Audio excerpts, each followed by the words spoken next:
Assalamualaikum warahmatullahi wabarakatuh. Kami akan mempresentasikan tugas manajemen proyek dalam bidang teknologi informasi. Kelompok kami beranggotakan saya sendiri, Wahyu Eka Widiati. Selanjutnya ada Feni Susilawati dan yang terakhir ada Oktaviani. Dalam manajemen proyek ini, kami memilih proyek SIA atau Sistem Informasi Akademik. Alasan memilih proyek tersebut karena SIA merupakan sistem informasi akademik yang pelayanannya dilakukan secara online, di mana para mahasiswa dapat mengakses layanan tersebut di mana saja tanpa harus datang ke kampus. Proyek ini dilakukan karena muncul banyak permasalahan antara mahasiswa dan dosen. Selain itu, adanya keterlambatan mahasiswa yang tidak tahu mengenai jadwal kegiatan yang akan dijalankan, misalnya jadwal kegiatan UTS dan UAS. Tujuan sistem informasi akademik. Sistem informasi akademik ini bertujuan untuk mempermudah kinerja dosen dalam bekerja. Yang kedua, ada mempermudah mahasiswa dalam pengambilan mata kuliah. Yang ketiga, mempermudah dosen untuk mengupdate atau memposting jadwal kegiatan yang akan dilaksanakan. Yang keempat, ada mempermudah mahasiswa dalam menjalankan atau mengikuti kegiatan yang sudah dijadwalkan. Yang kelima, atau yang terakhir, yaitu mempermudah mahasiswa dalam melihat nilai semester dan dapat melihat IPK dan IPS yang telah didapat pada semester sebelumnya.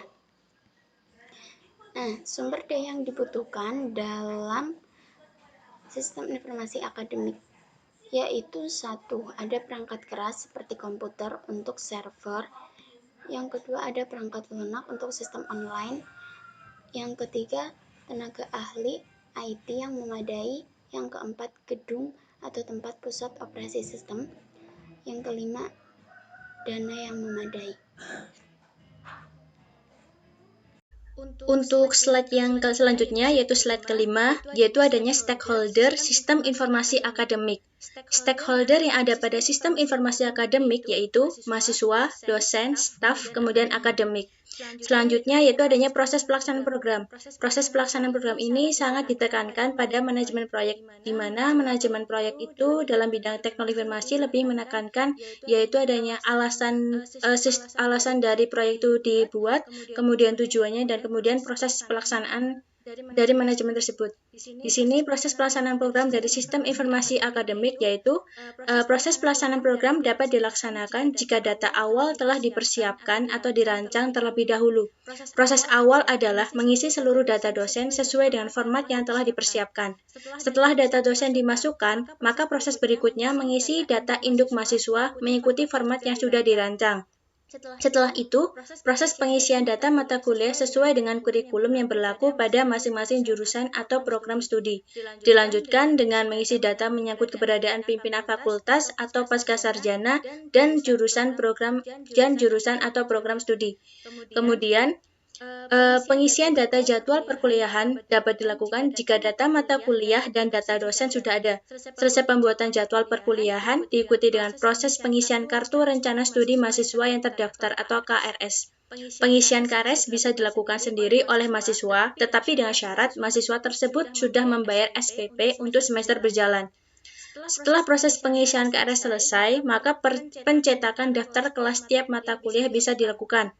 Pencetakan belangko daftar nilai setiap mata kuliah dilakukan menjelang ujian semester, di mana nama-nama mahasiswa yang ada dalam daftar nilai tersebut hanyalah mahasiswa yang mengontraknya dalam KRS.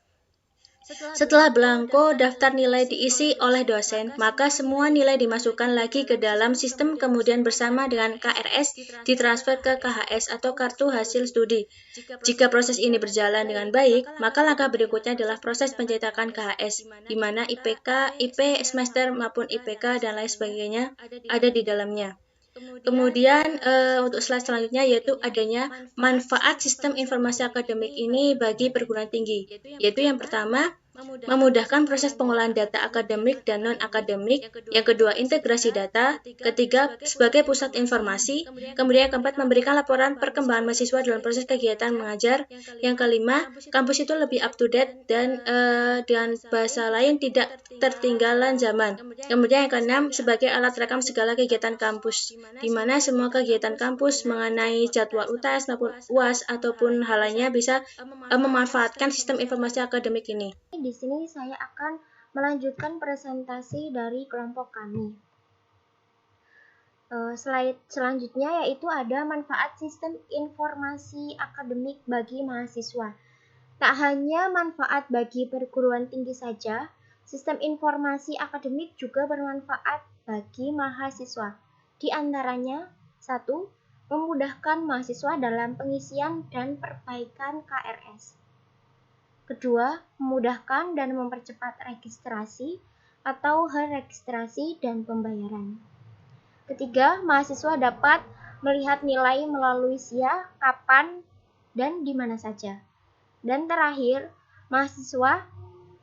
mempermudah mahasiswa dalam melihat jadwal UTS dan UAS serta waktu pembayaran.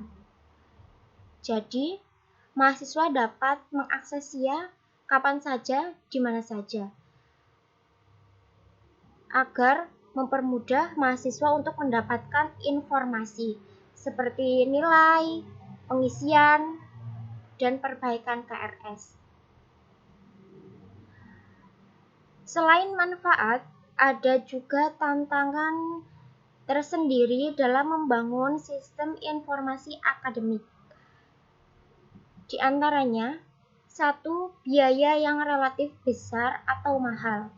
Sumber daya manusia yang tidak memadai, baik dari kuantitas maupun kualitas. Ketiga, infrastruktur dan jaringan internet yang tidak stabil. Keempat, ketidaksesuaian sistem informasi dengan kebutuhan kampus. Jadi, sebisa mungkin sistem informasi yang dibuat sesuai dengan apa yang dibutuhkan oleh kampus atau perguruan tinggi tersebut. Setelah itu, selain tantangan, kemudian ada kemungkinan muncul resiko. Salah satunya yaitu keterlambatan dalam mengubah jadwal kegiatan yang akan berlangsung. Kemudian, tidak konsisten dengan waktu pelaksanaan kegiatan, misalkan jadwal UTS maupun UAS yang berbeda-beda untuk setiap prodinya. Kesimpulan dari sistem informasi akademik ini yaitu adanya integrasi pada sebuah perguruan tinggi dapat memudahkan bagi pengolah maupun pengguna sistem informasi. SIA memudahkan stakeholder dalam mendapatkan akses informasi yang cepat, kapan saja, dan di mana saja. Dalam perguruan tinggi, SIA dapat menyediakan layanan informasi yang lebih baik dan juga efektif. Jadi, sistem informasi akademik ini mempermudah kedua pihak, yaitu pihak perguruan tinggi dan juga mahasiswa. Dari perguruan tinggi dapat mempermudah untuk mengolah data mahasiswanya dan mempermudah mahasiswa untuk mengakses kebutuhan informasi yang diinginkan, seperti nilai UTS, UAS, tugas, dan sebagainya. Sekian presentasi dari kelompok kami. Kurang lebihnya mohon maaf yang sebesar-besarnya. Wassalamualaikum warahmatullahi wabarakatuh.